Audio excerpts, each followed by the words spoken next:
Mangalam sadhu veshaya shishyachita vilasine vidita kila vidyaya moksha vigna vigatine saumya kashi nivasaya deshikaya viragine chaitanyananda rupaya jivan muktaya mangalam. Om Shanti Shanti Shanti.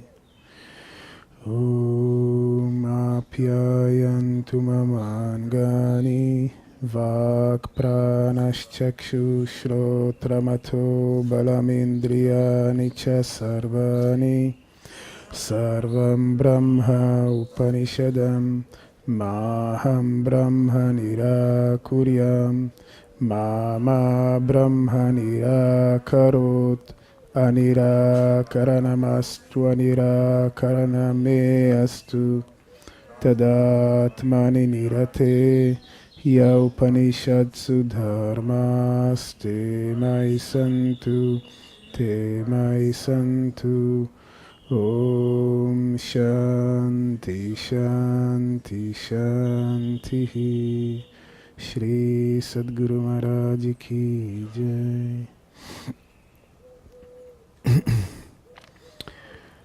Good morning. Awake? Awake.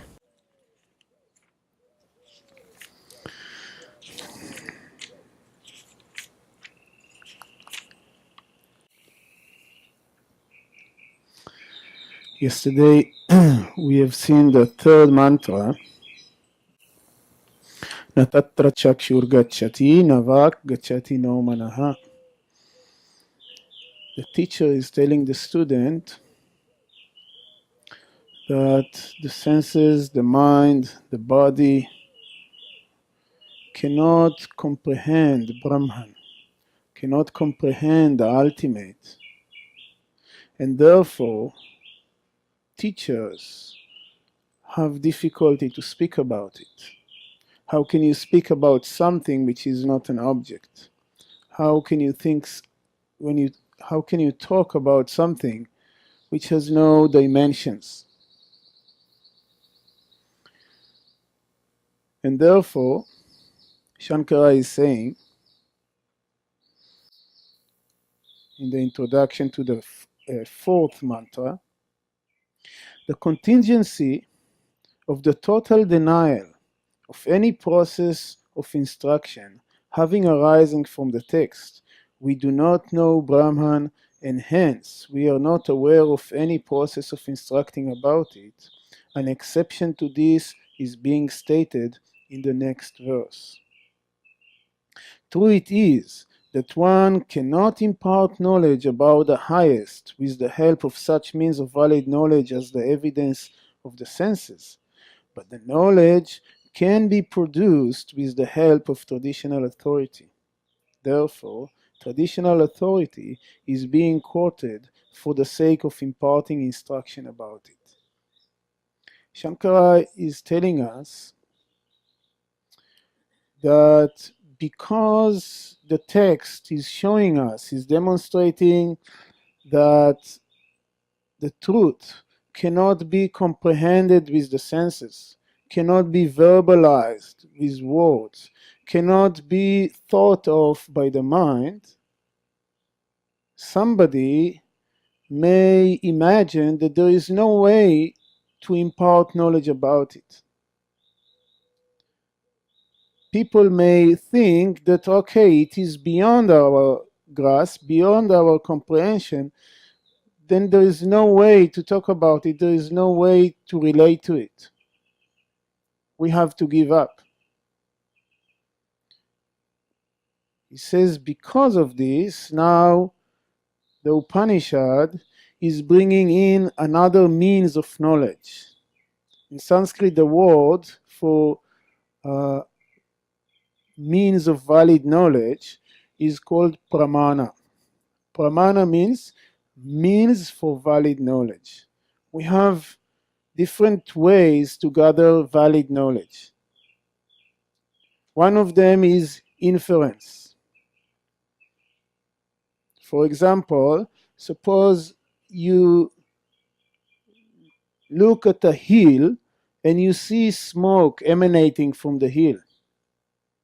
Because you know that wherever there is smoke, there is fire, by seeing the smoke, you infer that there is fire on the hill, right? You don't see directly the fire, but you infer it from the presence of the smoke and from your knowledge that wherever there is smoke, there is fire. This is called inference.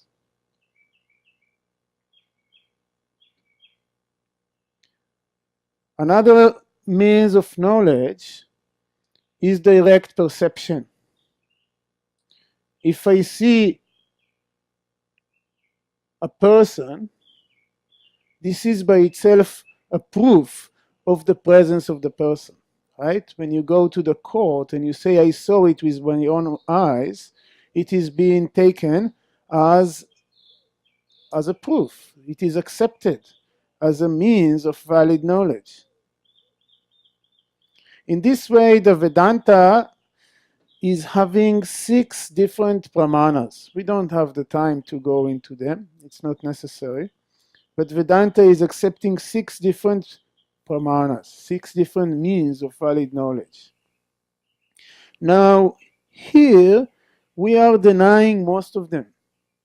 We say direct perception is not valid here. Why? Because you cannot see, you cannot comprehend Brahman with the senses. Suppose you could hear it, you could smell it, you could touch it, then it will be a proof. But you cannot. So direct perception is not good enough. Because the mind cannot comprehend it, because the mind cannot think over it, even inference is not valid here. Inference cannot help us. There is nothing that can help us infer Brahman from what we see around.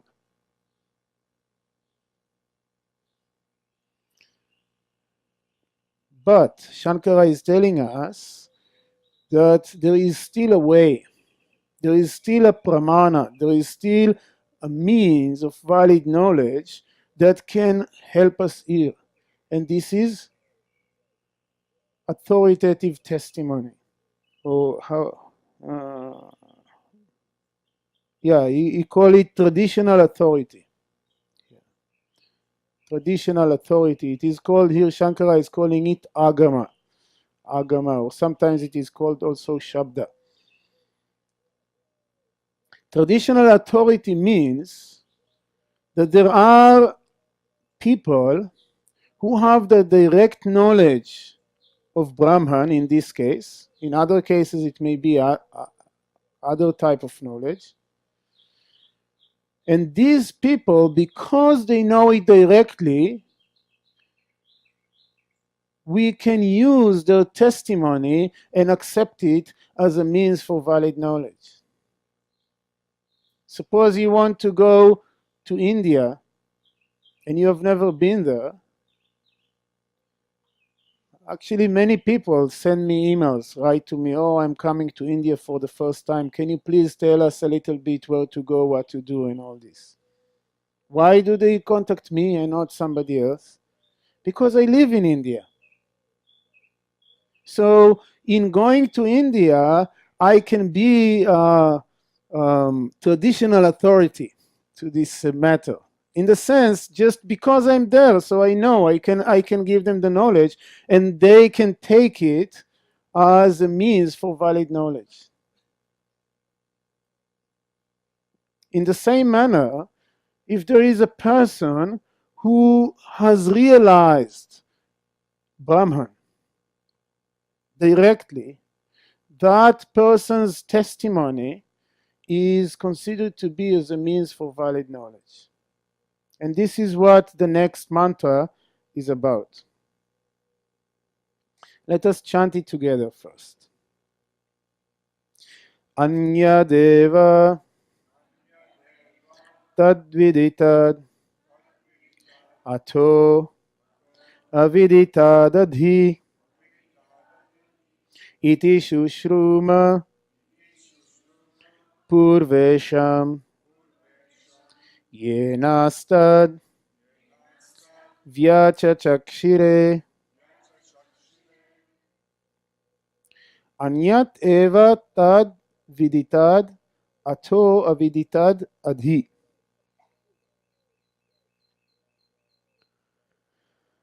Tad means that.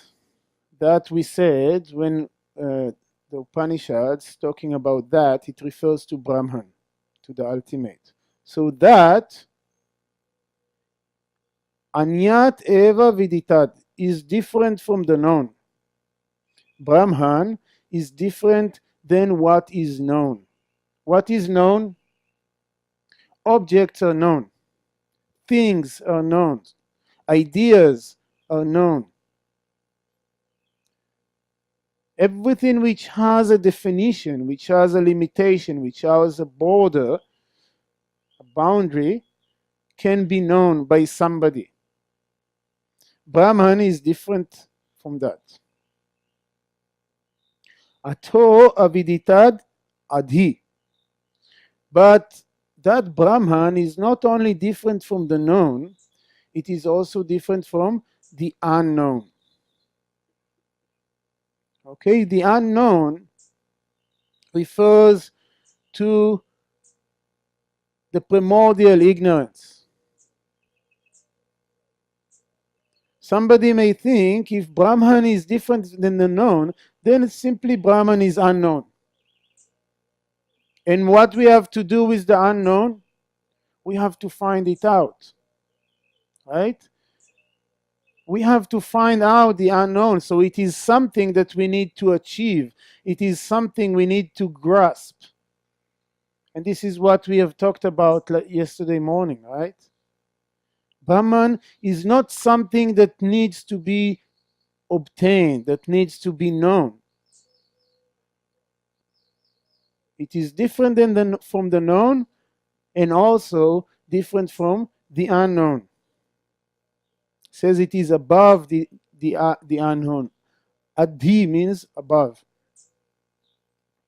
Iti shushruma purvesham yena etad vyacha chakshire. This is what we have heard from the ancient teachers who have explained it to us. This is the meaning of traditional authority. The Upanishad is not only telling us that Brahman is different from the known and different from the unknown. It says this is the knowledge that is coming to us from the saints of yore, from the saints of olden days who have taught this knowledge to us. This is the power of this statement. It is not standing by itself. It is sitting on the shoulders of giants. It is sitting on the shoulders of the saints who have directly realized the truth.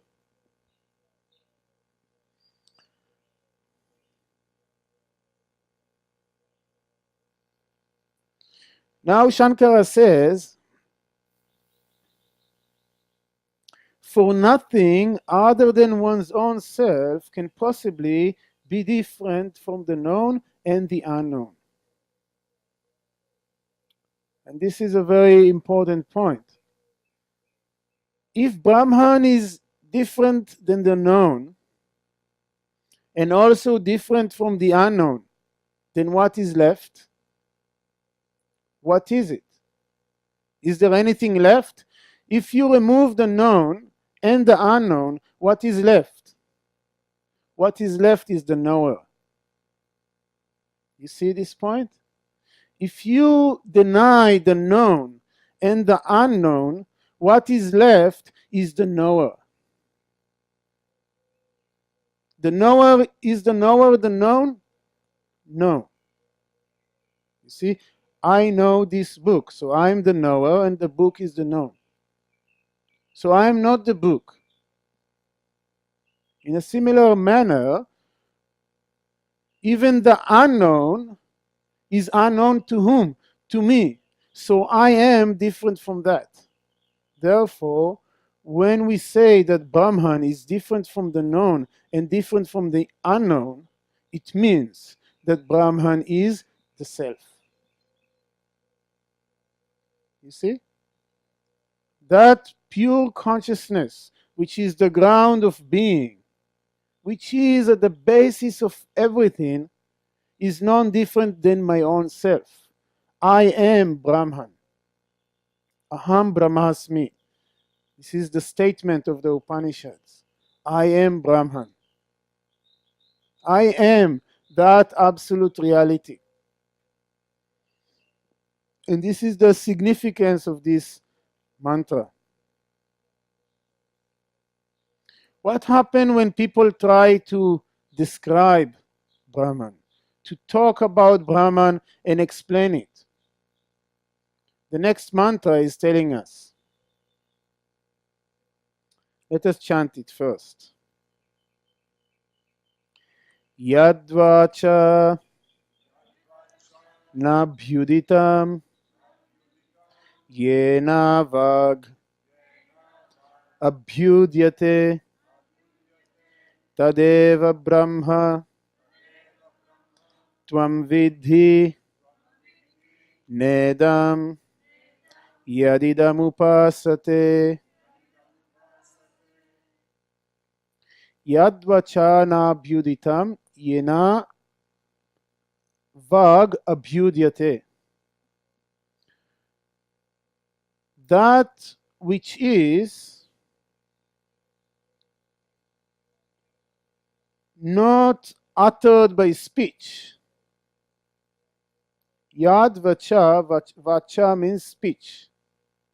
Yad vacha na abhyuditam. That which is not uttered by speech, but yena vag abhyudyate. But because of it, due to it, speech can be spoken. Again, that which is not uttered by speech, but by which speech can be spoken, tad eva brahmatvam vidhi. You should know that alone to be Brahman. You should know Brahman alone to be that which cannot be uttered by speech. You cannot explain about Brahman. But the very existence of speech is due to that. Can there be speech without consciousness? Is there any existence for speech apart from consciousness? Definitely not. So consciousness cannot be uttered by speech. It cannot be explained through speech. But the very presence of speech shows consciousness. He says, Tadeva Brahmatvam Vidhi. You should know that alone to be Brahman. Na idam yadidam upasate. But not that which people worship as Brahman. Here, the Upanishad is censoring people who try to personify Brahman. Here, the Upanishad is censoring those who try to personify Brahman. He's saying the moment you try to personify it, to make it into an entity separate and distinct, to give it some qualities, some ideas, you are missing it. Tadeva Brahmatvam Vidhi Nedam Yadidam Upasate. You have to know this as Brahman. What is Brahman? That which is not uttered by speech, but by which speech can be uttered. This is Brahman, and not what people are worshipping as Brahman.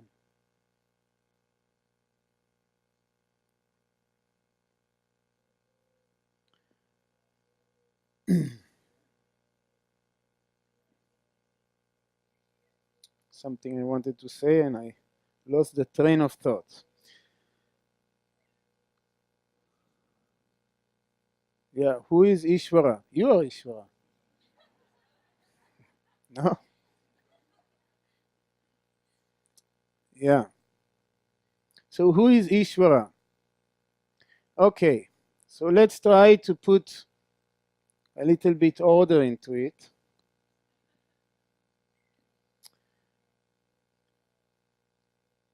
Anything you try to say about Brahman, you miss the point. You are missing the target. The moment you try to identify it, to define it, to limit it. At the same time, when you look around you, you see the world. The world has to come from somewhere. Is it not? I see a table, a glass, the stage, I see so many people, I see so many trees and so many things around. It cannot be denied. What is it? Where is it coming from? In order to deal with this, and there is further a deeper problem, if we say that all this world is coming from Brahman, right? It means that Brahman is the cause for the world, right? Now, there is a big problem here. When I say that paper is the cause for this book, there is no problem. Why? Because this book is made of paper.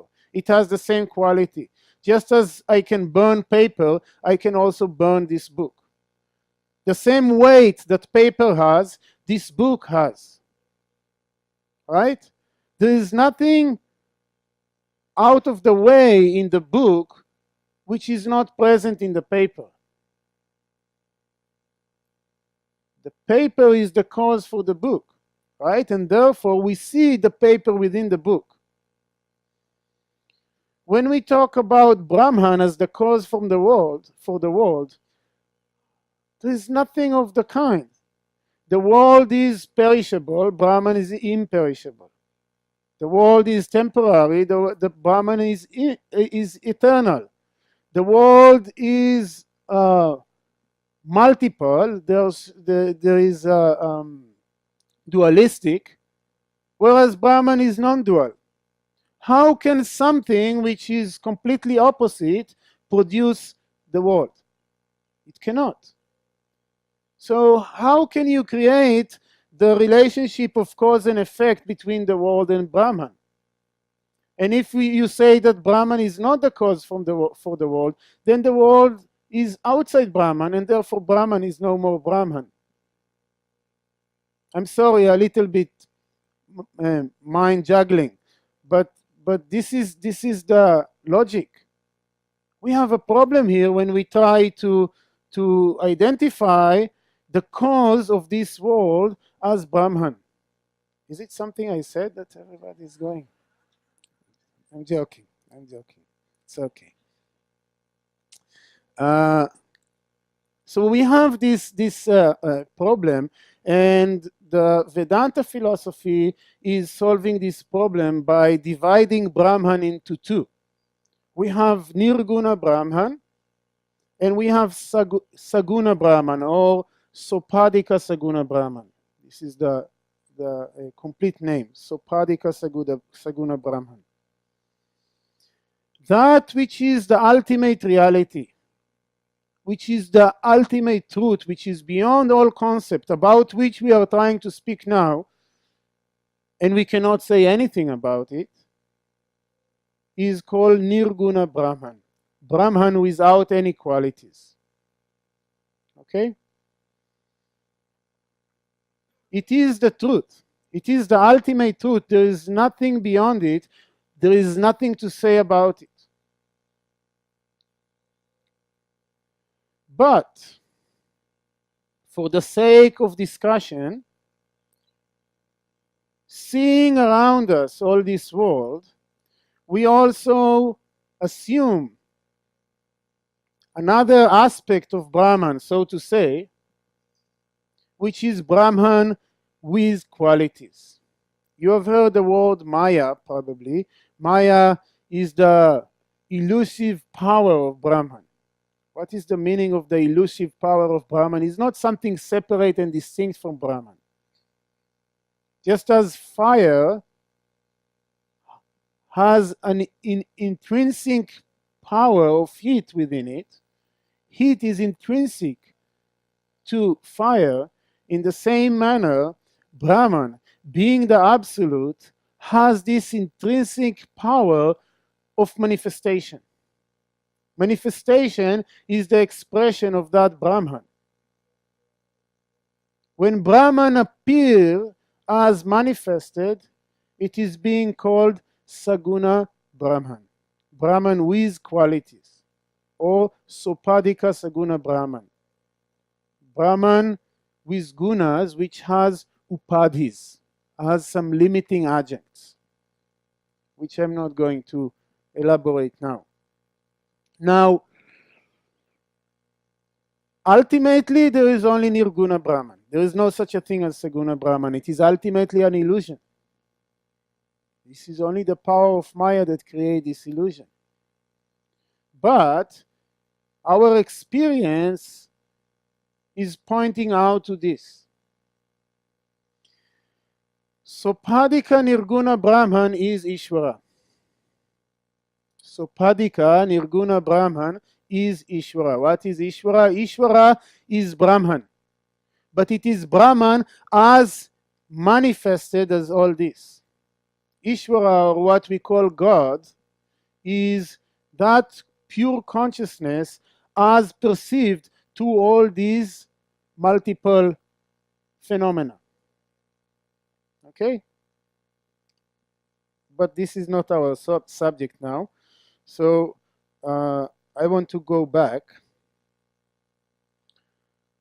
That which is not uttered by speech, that by which speech is revealed, know that alone to be Brahman, not what people worship as object.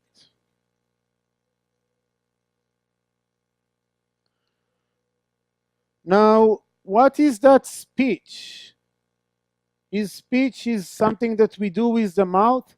Here, in Vedanta philosophy, the organ of speech is not the mouth, is not, excuse me, the tongue or the vocal cords. This is only the physical counterpart of the organ of speech. In those days, they were not aware of the functions of the brain the way we are aware now. But I would guess that if Shankara would live today, he would associate the organ of speech with the center of speech in the brain.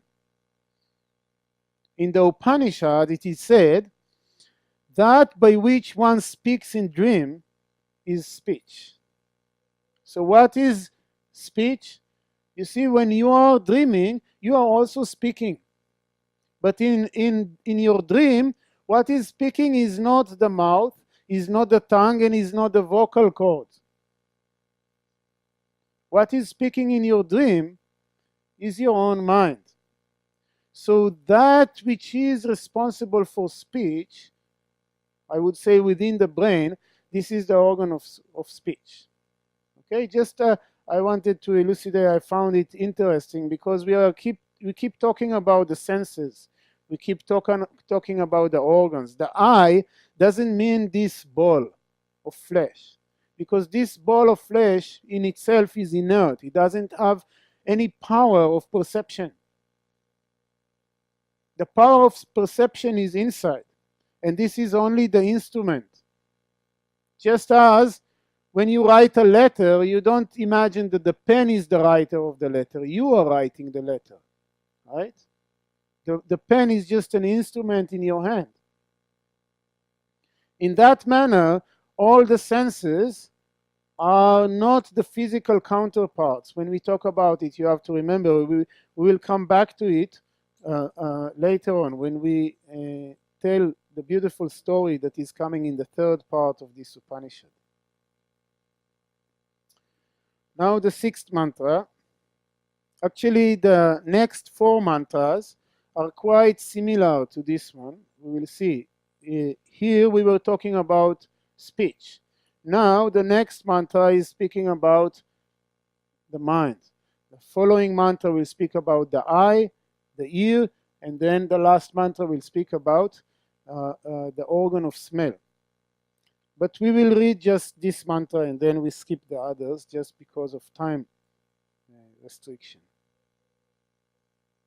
Yan manasa namanute yena hur manomatam tadeva brahma tvam vidhi nedam yadidam upasate. Yan manasa namanute yena hur manomatam tadeva brahmatvam vidhi nedam yadidam upasate. The second line is exactly the same. He says, that indeed is Brahman and not what people worship as Brahman. And the first line says, Yan manasa namanute, that which cannot be comprehended by the mind. But yena ahuhu. Ahuhu means they say. It is said. But that which is said, manomatam, that by which the mind can be known. Right? That which cannot be comprehended by the mind, but by which the mind can be known, that alone is Brahman. That is to say, that pure consciousness cannot be known through the mind. The mind cannot grasp pure consciousness. We have said it already a few times, but this is the central point of this Upanishad. The Upanishad is trying to convince us that it is futile to try to understand Brahman. You cannot. You cannot understand it because the mind cannot grasp, cannot hold to it. But the very fact of the mind grasping to things shows consciousness. Without the light of consciousness, the mind is inert. The mind is dead. The mind is not really knowing. It is said that the mind is like a reflection of the light of consciousness. It is like a mirror that reflects light. Does the light in the mirror? No. The mirror only reflects the light. Without the source of the light, the mirror cannot give any light. Only in the presence of a source, the mirror can reflect light. In the same manner, the mind is a reflector. Reflector of what? Reflector of the light of consciousness. And therefore, the mind is not an instrument to know Brahman, but the very presence of the mind is the proof of Brahman. Know that to be Brahman and not what people worship as Brahman. Okay, we are going to stop here, and this will be for us the end of the first part. And in total there are 4 parts, and we have 2 more sessions, so we are good. All right, one moment of silence.